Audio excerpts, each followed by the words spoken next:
कौन है? जिनका उर्स हम मनाने के लिए यहाँ हाजिर हैं, वो हाफिजे कुरान हैं और उर्स ऐसे महीने में मना रहे हैं जिस महीने में कुरान का नुज़ूल हुआ है। साहिब उर्स हाफिज़े कुरान और उर्स का महीना कुरान का महीना।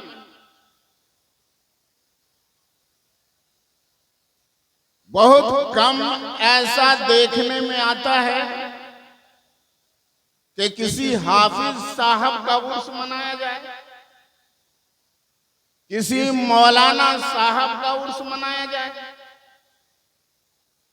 इसलिए कि हाफिज साहब, मौलाना साहब ये हमारे मुआशरे में, हमारे समाज में, सोसाइटी में ये एक हल्का टाइटल है।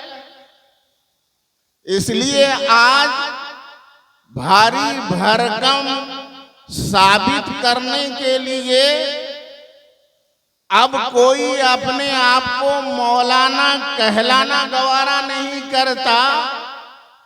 अंदर से हल्केपन का एहसास होने लगता है, अब मुफ्ती होना चाहिए। हम कह देते अरे हाफिज साहब है। बहुत से लोग मजाक में कहते हैं अगर किसी साहब से कोई शरई गलती हो गई, मसले की रूह से अगर गलत कुछ बोल दिया, कर दिया, कहते हैं अरे छोड़ो हाफिज जी है। लेकिन मेरे दोस्त और बुजुर्ग याद रखो, हाफिज जी होना ये कोई मामूली बात नहीं है। ये जरूर है कि सिर्फ हाफिजे कुरान, सिर्फ कुरान को याद कर लेना काफी नहीं है, शरीयत के मसाइल को भी जानना जरूरी है।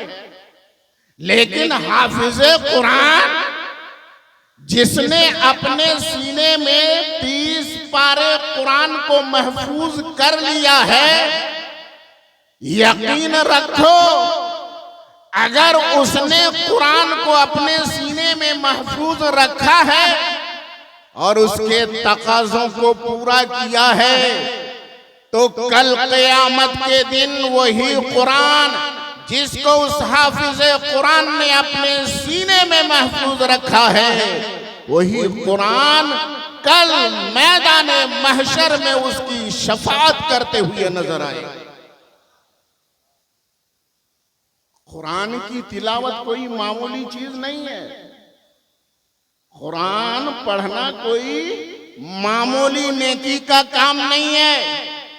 ये कुरान जो माहे रमजान में उतारा गया है, माहे रमजान में कुरान का हक ये है कि कुरान की ज्यादा से ज्यादा तिलावत की जाए।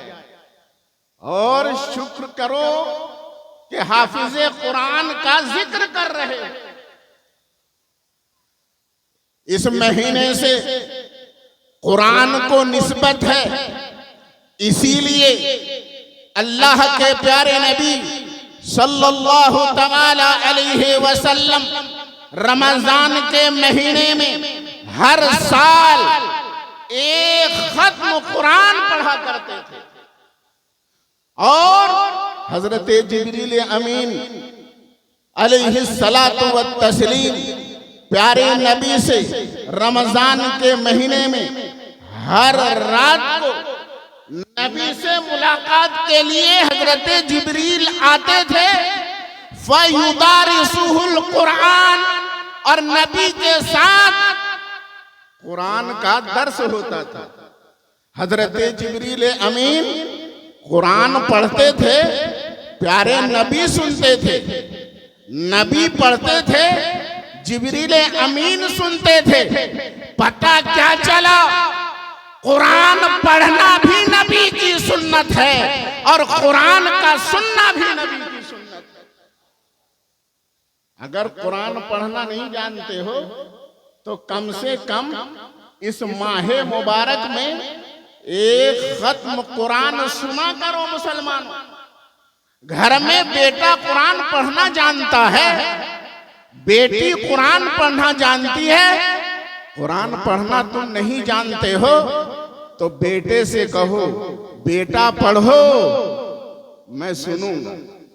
बेटा पढ़े सुनो, बेटी से पढ़वाओ सुनो, और कोशिश करो कुरान पढ़ना सीखो। अगर किसी के अंदर कुरान का कोई हिस्सा नहीं है, अगर उसने कुरान को कुछ भी अपने सीने में महफूज नहीं किया है, तो अल्लाह के नबी इरशाद फरमाते हैं कि जिस सीने में कुरान नहीं है, कुरान जिस सीने में नहीं है, कुछ भी कुरान याद नहीं है, तो नबी फरमाते हैं फहुवा कल बैतिल खरीब, वो वीरान घर की तरह है। वीरान घर की तरह है। वीरान जब घर होता है ना कोई, उसमें आदमी नहीं बसता है। अगर वो आबाद नहीं होता है तो घर जब वीरान होता है तो उसमें घास फूस उग जाती है कि नहीं, कूड़े करकट हो जाते हैं कि नहीं, जंगल की शक्ल हो जाती है कि नहीं। घर में अगर कोई इंसान नहीं रहता, वो कूड़ों का ढेर हो जाता है, वहां घास उग जाती है, वो जंगल की तरह है। तो समझ लो जिस मुसलमान के सीने में कुरान नहीं है, उसका अंदर जंगल की तरह है, वीरान घर की तरह है। इसलिए मुसलमानों, कुछ भी कुरान याद करो। पूरा कुरान याद नहीं कर सकते, कुछ कुरान याद करो। बहुत से हमारे ऐसे भाई हैं, उन्हें कुल हु अल्लाह शरीफ भी याद है कि नहीं, बोलिए, है ना। कितने ऐसे मुसलमान होंगे कुल हु अल्लाह शरीफ भी याद नहीं है।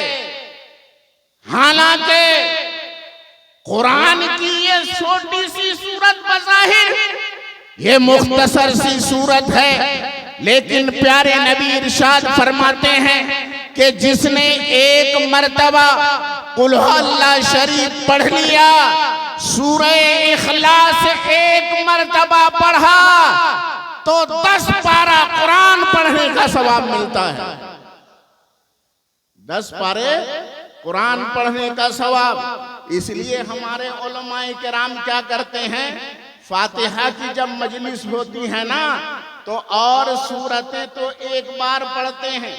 कुल या अय्युहल काफिरून एक मर्तबा, कुल अऊज़ु बिरब्बिन नास एक मर्तबा, कुल अऊज़ु बिरब्बिल फलक एक मर्तबा, और सूरतें एक मर्तबा पढ़ते हैं। लेकिन कुल हु अल्लाह शरीफ कितनी बार पढ़ते हैं, बोलो? 3 बार पढ़ते हैं। क्यों 3 बार पढ़ते हैं? कि पूरा कुरान तो नहीं पढ़ सके, इस मजलिस में पूरे कुरान की तिलावत तो नहीं हो सकी, लेकिन प्यारे नबी ने इरशाद फरमाया है, ये प्यारे नबी का करम है, रब की रहमत है। एक मर्तबा कुल हु अल्लाह शरीफ पढ़ो, 10 पारे कुरान पढ़ने का सवाब मिलता है। तो 3 मर्तबा पढ़ो, 30 पारे कुरान पढ़ने का सवाब हासिल हो जाएगा। अब बोलो बोलो, कुरान पढ़ने का कितना बड़ा सवाब है। 30 पारे पढ़ना चाहते हो, कुल हु अल्लाह शरीफ 3 मर्तबा पढ़ो। सुनो, यही एक किताब है, यही एक किताब है भाई, अल्लाह की किताब। तौरात भी थी ना, इंजील भी थी ना, ज़बूर भी थी ना, लेकिन कोई बता सकता है कि इंजील का एक हर्फ पढ़ने का 10 सवाब मिलता है? कोई बताएगा कि एक हर्फ पढ़ने का सवाब 10 गुना? लेकिन कुरान अल्लाह की ऐसी किताब है मुसलमानों, अपने नबी की रहमत पर कुर्बान जाओ। प्यारे नबी पर कुरान नाजिल हुआ तो सवाब उम्मत को इतना ज्यादा कि अगर एक हर्फ पढ़ेगा तो उसे 10 सवाब मिले। एक हर्फ पढ़े 10 सवाब। नबी फरमाते हैं ला अक़ूलु अलिफ लाम मीम हर्फुन बल अलिफुन हर्फुन व लामुन हर्फुन व मीमुन हर्फुन। अलिफ लाम मीम पढ़ोगे तो ये एक हर्फ पढ़ना नहीं है। प्यारे नबी फरमाते हैं अलिफ लाम मीम किसी ने पढ़ा तो मैं ये नहीं कहता हूं कि एक हर्फ पढ़ा, एक शब्द पढ़ा। ये अलिफ लाम मीम एक हर्फ नहीं है, बल अलिफुन हर्फुन, बल्कि अलिफ एक हर्फ है। लामुन हर्फुन, लाम एक हर्फ है, व मीमुन हर्फुन, और मीम एक हर्फ है। और एक हर्फ पढ़ने का 10 सवाब। एक हर्फ पढ़ने का 10 सवाब। तो अगर किसी ने अलिफ लाम मीम पढ़ा तो 3 हुरूफ पढ़ा कि नहीं? जब 3 हुरूफ पढ़ा तो अलिफ लाम मीम पढ़ने में 30 सवाब, 30 नेकी मिल गई। मेरे दोस्त और बुजुर्गों, मेरे दोस्तों, अब आपको सोच लेना चाहिए ना, समझ लेना चाहिए कि ये कुरान का महीना है, रमजानुल मुबारक का महीना है। इस महीने में कुरान उतारा गया है तो इस महीने में हमें ज्यादा से ज्यादा कुरान की तिलावत करनी चाहिए। प्यारे आका से हजरत जिब्रील अमीन जब मुलाकात करते थे तो प्यारे आका बहुत ज्यादा सखी हो जाते थे। हजरत अब्दुल्ला इब्न अब्बास रदियल्लाहु तआला अन्हु बयान फरमाते हैं काना रसूलुल्लाह सल्लल्लाहु तआला अलैहि वसल्लम अजवदन नास। रसूल पाक सल्लल्लाहु तआला अलैहि वसल्लम पूरी कायनात के इंसानों में सबसे ज्यादा सखी थे। वकाना अजवदा मा यकूनु फी रमजान, और जैसे ही रमजान का महीना आता था प्यारे नबी की सखावत और ज्यादा बढ़ जाती थी। हीना यल्काहु जिब्रील, जबकि हजरत जिब्रील अमीन प्यारे नबी से मुलाकात करते थे। जब मुलाकात करते थे फयुदारिसुहु बिल कुरान, तो कुरान का दर्स होता था। फकाना अजवदा बिल खैर मिनर रिहिल मुरसला। अब प्यारे नबी की सखावत तेज हवा से ज्यादा हो जाती थी। प्यारे नबी की सखावत तेज हवा से ज्यादा हो जाती थी। तो माह रमजान में सखावत ज्यादा हो जानी चाहिए। मेरे दोस्त और बुजुर्गों, ये वो महीना है, इस महीने में कुरान उतारा गया है और इस महीने को शहरुल मुवासात भी कहा जाता है। खैर खाही का महीना है, भलाई का महीना है, खैर खाही का महीना है। तो इस महीने में ज्यादा से ज्यादा खैर खाही होनी चाहिए, ज्यादा से ज्यादा सखावत होनी चाहिए। और सखावत को तो हमारा हाल ये है कि सखावत तो रहने दीजिए, जो हम पर जो वाजिब है, जो सदका हम पर वाजिब, जो ज़कात हम पर वाजिब है, वही हम अदा नहीं करते। मुसलमानों में 80% लोग ऐसे हैं, मैं समझता हूं आज भी, जिनके ऊपर ज़कात फर्ज है कि नहीं? बोलिए 80% लोग होंगे। क्यों? इसलिए कि ज़कात उस आदमी पर वाजिब है जिसके पास उसकी जरूरत से फाजिल 52.5 तोला चांदी या उसकी कीमत। अगर सिर्फ सोना है, मसला कुछ सुन लीजिए, जलसों में तकरीरों में मसले मसाइल सुनने को नहीं मिलते। अगर सिर्फ सोना है, चांदी नहीं है, रुपया पैसा कुछ भी नहीं है, सिर्फ सोना है, तो 7.5 तोला सोना अगर किसी के पास है तब उस पे ज़कात वाजिब है 2.5%। और अगर सोना 4 तोला है, 3 तोला है, 1 तोला है, कुछ भी है, 6 आना है, और इधर चांदी भी है, चांदी 52.5 तोला से कम, तो चांदी को अगर देखा जाए तो ज़कात वाजिब नहीं, इसलिए कि चांदी में 52.5 तोला चांदी होना चाहिए। सोना को अगर देखा जाए तो सोना पूरा नहीं है, इसलिए कि 7.5 तोला सोना होना चाहिए। लेकिन अगर दोनों को मिलाया जाए तो इतनी ज्यादा चांदी हो सकती है ना कि वो 52 तोला से ज्यादा, 52.5 तोला से ज्यादा चांदी खरीदी जा सकती है। अगर सोना को भी बेच देगा तो मिला करके 52.5 तोला चांदी से ज्यादा की कीमत हो जाएगी।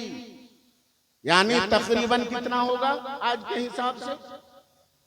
40-50 हजार रुपया, 44,800 रुपया, तो 44-45 हजार रुपये मालियत अगर है तो उस पर ज़कात वाजिब है। अब कितने ऐसे लोग होंगे मैं समझता हूं, बोलिए, जिनके पास साल भर ये 45 हजार रुपये नहीं होंगे? 70-80% तो ऐसे लोग होंगे। चांदी भी है, सोना भी है, अगरचे दोनों अलग अलग निसाब के बराबर नहीं है, लेकिन दोनों को मिलाने से एक निसाब पूरा हो जाता है, चांदी का निसाब पूरा हो जाता है। लेकिन बहुत से ऐसे लोग हैं जिनको ये मसला ही नहीं मालूम और ना मसला जानने की कोशिश करते हैं, उलमा से नहीं पूछते, वो समझते हैं कि इस पे ज़कात कहाँ है। औरतें हैं ना, जेवरात हैं, कुछ चांदी भी है, कुछ सोने के जेवरात हैं, लेकिन औरतें आमतौर पर ज़कात नहीं देती। अहनाफ के नजदीक, हनफियों के नजदीक जेवरात पर भी ज़कात वाजिब है, ज़कात देना पड़ेगा। अगर ज़कात नहीं देते हो तो सुन लो वईद कितनी बड़ी है। कुरान हकीम में अल्लाह तबारक व तआला का इरशाद है, जो लोग सोना चांदी जमा करते हैं वला युनफिकूनहा, और अल्लाह के रास्ते में खर्च नहीं करते, यानी ज़कात नहीं देते, फबश्शिरहुम बिअज़ाबिन अलीम, दर्दनाक अजाब की उन्हें बशारत सुना दो, डर सुना दो।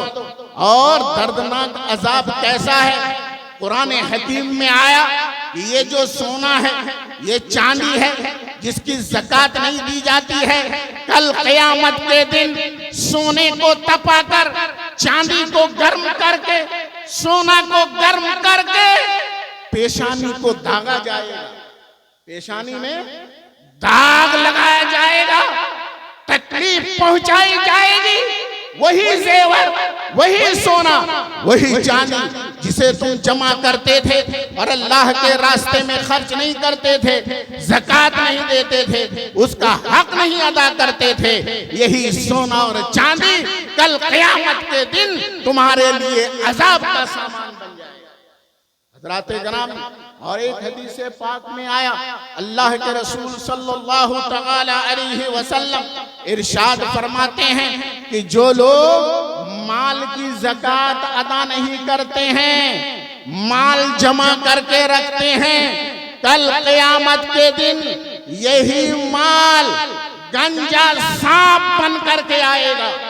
इसे हदीस में कहा गया है शुजाअन अक़रा, ये गंजा सांप बनेगा और ये तुमको डसेगा, ज़कात न देने वाले को डसेगा, ऐसा डसेगा वो 7 तबक जमीन के अंदर धसेगा, फिर उसे निकाला जाएगा, फिर सांप डसेगा, कहेगा अना कंजुक अना मालूम, वही गंजा सांप तुम्हारा माल सांप बसेगा और कहेगा मैं ही तेरा माल हूं, मैं ही तेरा खजाना हूं, जिसको तूने जमा करके रखा था।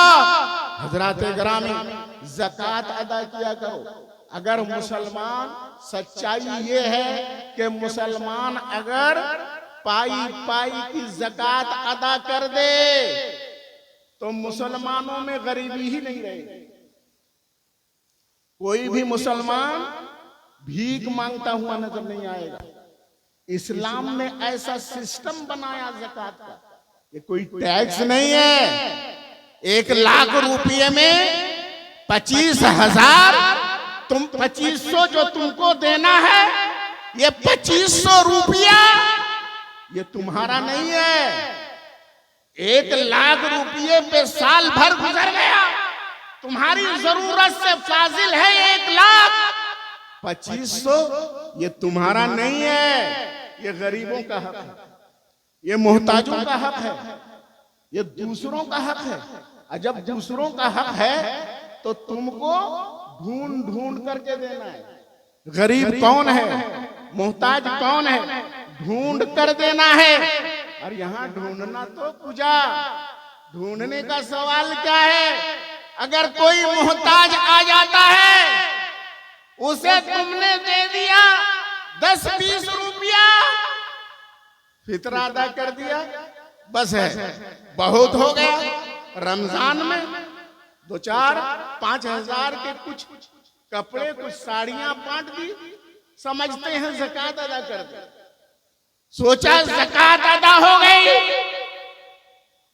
अगर तुम्हारे माल में 2500 रुपया ज़कात में अगर निकलते हैं, तो अगर तुम 1000-2000 निकाल दोगे, ज़कात पूरी अदा नहीं हुई। ज़कात जोड़ करके अदा करना होगा।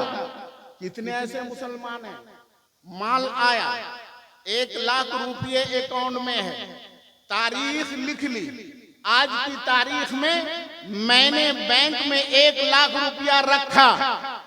अब उसके बाद 1 साल के बाद उसी तारीख को वो जोड़ता है, देखता है 1 साल तो गुजर गया है, अभी इस 1 लाख रुपये में हमको ज़कात अदा करनी है। कितने ऐसे मुसलमान, बोलो, पैसे जमा होते चले जा रहे हैं, जमा होते चले जा रहे हैं। साल पूरा हो गया, 1.5 लाख 2 लाख हो गए, कभी सोचते भी नहीं है कि ज़कात भी अदा करनी है। मुसलमानों, अगर मोहताज तुम्हारे दर पे आते हैं, गरीब तुम्हारे दरवाजे पे आते हैं, फकीर आते हैं, वो अपना हक लेने के लिए आते हैं, वो तुम्हारा माल लेने नहीं आते। इसलिए जो तुम देते हो ये तुम्हारा एहसान नहीं है, वो तुम्हारे दरवाजे पे आके ले जाते हैं, इनका ये तुम पर एहसान। शुक्र अदा करो, उन गरीबों का शुक्र अदा करो। लेकिन मैं ये नहीं कहता, जानते हो कि ये ऐसा गदागर है, ऐसा मांगने वाला है, जिसकी कोठी है, बंगला है, गाड़ी है, ये मालदार है। अगर जानते हो ज़कात उसे नहीं देनी है, ज़कात अदा करनी है तो देखना है, तलाश करना है, तहकीक कर लेनी है कि ज़कात मैं जिसको दे रहा हूं, ये ज़कात लेने का मुस्तहिक है कि नहीं, इसको देने से मेरी ज़कात अदा होगी कि नहीं, ये जान लेना जरूरी है। हजरात गिरामी, तो अर्ज ये करना है, ये माहे रमजान ऐसा महीना है कि ये महीना ऐसा महीना, इसमें खैर खाही होनी चाहिए, गरीबों की जरूरत का ख्याल होना चाहिए, और कम से कम तुम अपनी ज़कात इस महीने में अदा करो। इसलिए कि साल का हिसाब आसान होता है। रमजान अगर जोड़ोगे तो तुमको हिसाब रखने में आसानी होगी, ज़कात देने में आसानी होगी। इस माह रमजान को खैर खाही का महीना समझो, सदक़ात व खैरात का महीना समझो, तिलावती कुरान का महीना समझो, नेकी और भलाई का महीना समझो। इस महीने की कद्र करो, मेरे दोस्तों, बहुत अफसोस के साथ कहना पड़ता है, जब हालात का जायजा लिया जाता है, जब देखा जाता है, तो खून के आंसू रोने को जी चाहता है। अभी अभी जब मैं आ रहा था, रोड पे भीड़, यहां तक आने में लगभग 1 घंटा लग गया, और उसी वक्त तरावी की नमाज हो रही है। रोड पे इज़्दिहाम देखो, भीड़ देखो, नौजवानों की, मर्द भी हैं, औरतें भी हैं, कोई फर्क नहीं है, पर्दे का कोई लिहाज नहीं है। एक तरफ खाना खुदा में नमाज तरावीह अदा की जा रही है, जब आके देखा तो मस्जिद फुल नहीं है, भरी हुई नहीं है, अंदर भी मस्जिद पुर नहीं हुई है, सहन तो खाली नजर आ रहा है, अंदर भी मस्जिद भरी नहीं है, और बाहर देखो तो रेला है, चलना मुश्किल है। क्या यही उर्स है? उर्स मनाने का यही मकसद है? उर्स में खाली भीड़ भाड़ करो, जहां जाते हो उर्स में देखो भीड़ है, रोड पे भीड़ है, हर जगह भीड़ है, नमाज हो रही है, लेकिन लोग मटर गश्ती कर रहे हैं, चाय खानों में लोग इधर उधर टहल रहे हैं, रंगीनियों में। साहिबे उर्स का फैज मिलेगा? बोलो, कुछ नेकी मिलेगी? हरगिज नहीं। मुसलमानों, दीनी प्रोग्राम को दीनी रहने दो, बर्बाद न करो। अगर उर्स को मेला ठेला बनाओगे तो ऐसा उर्स करना जायज ही नहीं।